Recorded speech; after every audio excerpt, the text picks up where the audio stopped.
Europe 1. Journal de 8h30, Maël Hassani, bonjour. Bonjour Thomas, bonjour à tous. Une rencontre entre Vladimir Poutine et Volodymyr Zelensky d'ici 2 semaines. C'est la principale annonce suite aux consultations organisées hier à la Maison-Blanche concernant la paix en Ukraine, en présence du président ukrainien et de plusieurs dirigeants européens. Ce sommet, inédit depuis le début de la guerre il y a 3 ans et demi, donne certes de l'espoir, mais Emmanuel Macron se montre méfiant quant aux réelles intentions du maître du Kremlin.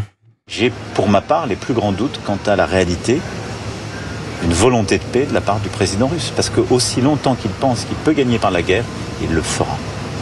Et que son objectif final, c'est de prendre le maximum de territoire, c'est d'affaiblir l'Ukraine et d'avoir une Ukraine qui n'est ou pas viable seule ou dans le giron russe.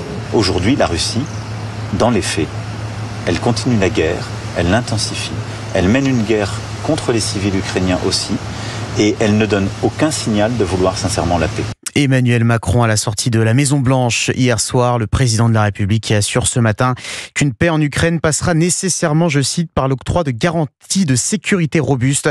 Ces garanties seront formalisées d'ici à 10 jours par les alliés de Kiev, assure Volodymyr Zelensky. Dans l'autre conflit majeur en cours, celui au Proche-Orient, un nouveau pas vers le cessez-le-feu. Le Hamas a donné hier son feu vert à une nouvelle proposition de cessez-le-feu à Gaza, formulée par les médiateurs égyptiens et qataris. La balle est désormais dans le camp israélien, assure Le Caire. Pas de réponse officielle de l'État hébreu pour le moment.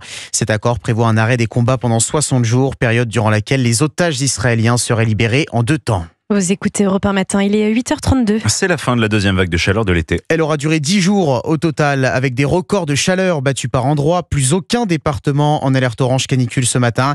Et même avec des températures plus supportables, les difficultés subsistent dans les territoires touchés par la sécheresse. Laura Legault, une grande partie de la France est concernée cet été. Oui, actuellement, 78 départements imposent des restrictions d'eau. Ils étaient 2 fois moins il y a 1 an. Dans certaines communes, l'irrigation des cultures est interdite pendant plusieurs heures chaque semaine. Des particuliers ne peuvent pas remplir leurs piscines. Avec la hausse des températures, ces situations s'aggraveront dans les années à venir, comme l'explique Éric Sauquet, directeur de recherche en hydrologie à l'INRAE. On a des débits qui vont s'effondrer, on va dire, pendant la période estivale. Donc, on va aux alentours de moins 30, moins 20% de débit par rapport à aujourd'hui. Ça signifie que le nombre de communes qui va subir des difficultés d'approvisionnement ou être en interruption d'approvisionnement d'eau va certainement augmenter. Les restrictions d'eau sont instaurées à titre préventif pour éviter que les réserves ne soient à sec, mais chaque été, le scénario se répète dans de nombreuses municipalités.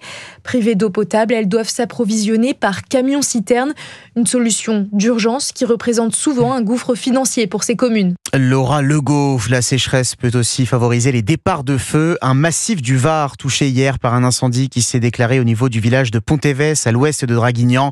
130 hectares de végétation parcourus, mais les 340 pompiers mobilisés ont pu fixer le feu en début de soirée. 4 soldats du feu légèrement blessés, essentiellement par des fumées. La péninsule ibérique touchée également par des incendies dévastateurs depuis plusieurs jours. 560 000 hectares de végétation détruits depuis le début de l'année en Espagne et au Portugal.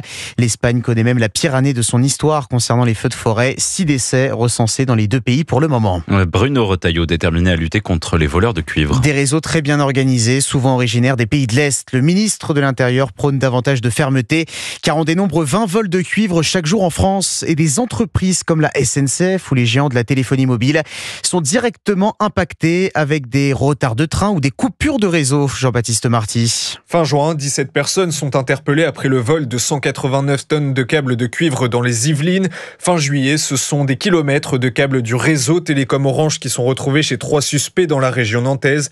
Chaque jour, une vingtaine de vols sont recensés partout en France. Derrière ces actes, des réseaux issus de l'Europe de l'Est, très bien organisés, principalement venus de Roumanie, mais aussi de Serbie.